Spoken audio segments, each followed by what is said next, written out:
Hai, selamat pagi anak-anak semua. Apa kabarnya hari ini?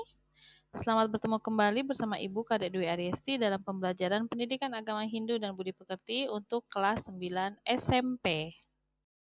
Seperti biasa, sebelum kita memulai pelajaran, kita awali dengan doa. Mari kita berdoa.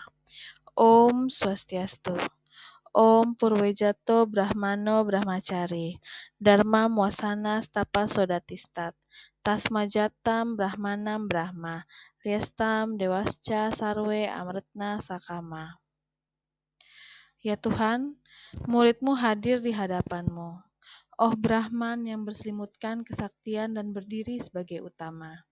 Tuhan, anugerahkanlah pengetahuan dan pikiran yang terang. Brahman yang agung, setiap makhluk hanya dapat bersinar berkat cahayamu yang senantiasa memancar. Anak-anak pasti sudah tidak asing lagi kan mendengar COVID-19 yang saat ini sedang melanda negara kita dan bahkan dunia. Kita diajak untuk selalu waspada dengan menjaga diri dari penularan virus tersebut. Pencegahan penyakit menular termasuk COVID-19 dapat dilakukan dengan perilaku hidup bersih dan sehat yang sering kita kenal dengan istilah PHBS. PHBS harus dilakukan dengan penuh kedisiplinan melalui social distancing, rajin mencuci tangan dengan sabun pada air mengalir, memakai masker saat keluar rumah atau bepergian, dan memperhatikan SOP kesehatan. Kita masuk pada materi yang pertama, yaitu mengenai pengertian PHBS atau perilaku hidup bersih dan sehat. PHBS adalah semua perilaku kesehatan yang dilakukan karena kesadaran pribadi sehingga keluarga dan seluruh anggota keluarga mampu menolong diri sendiri pada bidang kesehatan serta memiliki peran aktif dalam aktivitas kemasyarakatan. Adapun tatanan PHBS melibatkan beberapa elemen yang merupakan bagian dari tempat beraktivitas dalam kehidupan sehari-hari, sehingga lebih mudah untuk memulai proses penyadartahuan tentang perilaku hidup bersih dan sehat. Adapun tatanan tersebut antara lain PHBS di rumah tangga, di sekolah, di rumah tempat kerja, di sarana kesehatan, dan di tempat umum. PHBS untuk masyarakat khususnya umat Hindu sangat efektif dilaksanakan melalui tempat suci seperti di pura. Pura dianggap efektif sebagai tempat pembelajaran PHBS karena di samping sebagai tempat persembahyangan untuk memuja kebesaran Tuhan, pura juga digunakan sebagai pusat berbagai kegiatan umat Hindu seperti bidang pendidikan, seni budaya, sosial kemasyarakatan, serta tempat untuk sosialisasi berbagai informasi.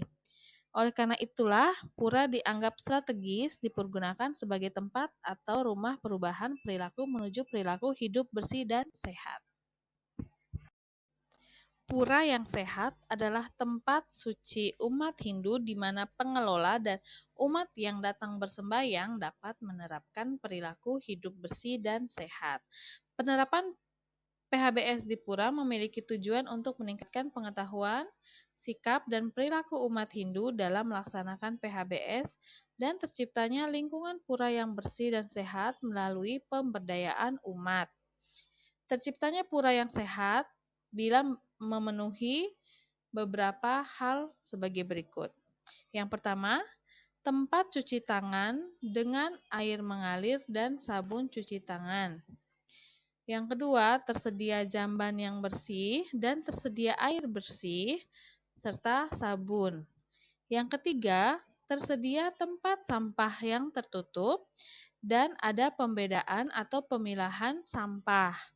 Yang keempat, tersedianya tempat atau wadah tirta yang bersih dan tertutup. Yang kelima, alat pemercik tirta khusus yang terbuat dari alang-alang. Yang keenam, adanya pojok informasi. Yang ketujuh, adanya perpustakaan atau bahan bacaan terkait kesehatan. Dan yang terakhir adalah lingkungan yang hijau, bersih, sehat, dan asri. Pemberdayaan perilaku hidup bersih dan sehat di pura dapat dilakukan melalui beberapa hal sebagai berikut. Yang pertama, mengenakan pakaian yang bersih, rapi, dan sopan. Yang kedua, tidak merokok di areal pura. Yang ketiga, tidak meludah sembarangan. Yang keempat, memberantas jentik dan sarang nyamuk. Yang kelima, pengelolaan pura yang bersih, rapi, dan asri atau ada kawasan hijaunya, serta menjaga kebersihan lingkungan dan sarana pura. Yang keenam, mencegah hewan peliharaan berkeliaran di lingkungan pura. Yang ketujuh, menggunakan air bersih. Yang kedelapan, penyiapan dan penyimpanan tirta menggunakan air bersih dalam wadah yang tertutup dan memercikkan tirta dengan menggunakan alat pemercik tirta atau bunga yang bersih. Yang kesembilan, persembahan atau penyediaan sesajen yang bersih dan segar. Yang kesepuluh, diupayakan agar pandita dan pinandita menjaga kebersihan diri, melakukan pemeriksaan kesehatan di fasilitas pelayanan kesehatan secara berkala atau sewaktu-waktu bila diperlukan. Yang kesebelas, diupayakan agar pandita dan pinandita memiliki kartu BPJS Kesehatan. Yang ke-13, menyampaikan pesan kesehatan khususnya PHBS pada setiap kegiatan atau kesempatan. Dan yang terakhir adalah berpedoman hidup pada ajaran Weda terkait PHBS. Baik anak-anak, demikian pembahasan materi kita mengenai pengertian dan perilaku hidup bersih dan sehat di pura untuk hari ini. Kita lanjutkan lagi pada pertemuan berikutnya. Dan kita akhiri pertemuan hari ini dengan doa. Om Dewa Suksma Parama Asintya Yonama Swaha. Om Santi, Santi, Santi. Om.